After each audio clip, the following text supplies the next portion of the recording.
मुसलमान की हालत देखी नहीं जाती अब।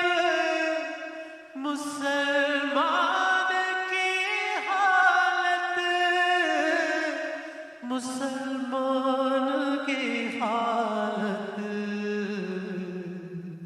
तफरको तनाज़ों में बटा देख रहा हूँ। सरकार के कदमों के निशान चूम रहा हूँ। मुझे अकेला ना समझना, तन्हा नहीं करता तू बंदों को कभी भी, बंदों को कभी भी।